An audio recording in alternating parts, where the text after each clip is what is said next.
त्यातील 2 पाककर्म, अनृत आणि पैशून्य याबद्दल आम्ही तुमच्या समोर एक नाट्य प्रस्तुत करीत आहोत. मित्रांनो, घरातून फोन येतो तेव्हा आपण खरं बोलतो की खोटं बोलतो? अभ्यास चालू आहे, लायब्ररीत बसले आणि आज नक्की कॉलेजला जाणार ही वाक्य ऐकलीत ना?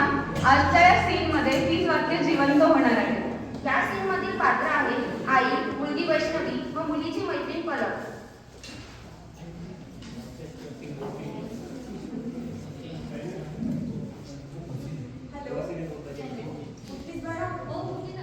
नाश्ता झाला का? हो झालं.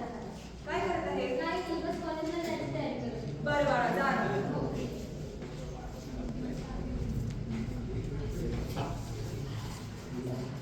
हेलो, मतलब क्या कर रही है? कुछ नहीं, कॉलेज जाने के लिए रेडी हो रही हूँ. छोड़ ना, क्या जाती कॉलेज चल के घूम के आते हैं. अरे पर अटेंडेंस? अरे एक दिन के अटेंडेंस से क्या हो जाएगा? ठीक है. हाँ चल, कहाँ चलती? चल पाँव पे जाके चाय पी के आएंगे. हमें हॉस्पिटल से करके फिर चलते हैं.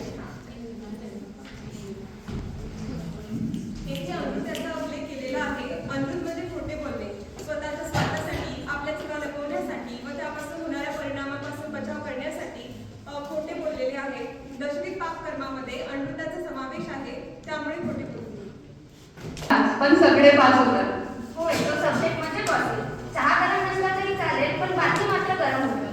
आपलं काम नाही, आपली जबाबदारी नाही, आपल्याला काय करायचं असं म्हणता म्हणता दुसऱ्याच्या आयुष्याची पूर्ण माहिती मात्र आपल्याकडे असते.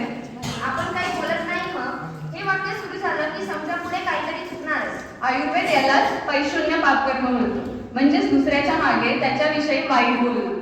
या नाटकातील पात्र आहे श्रिया, दीना, व्यंकटेश आणि अंकित.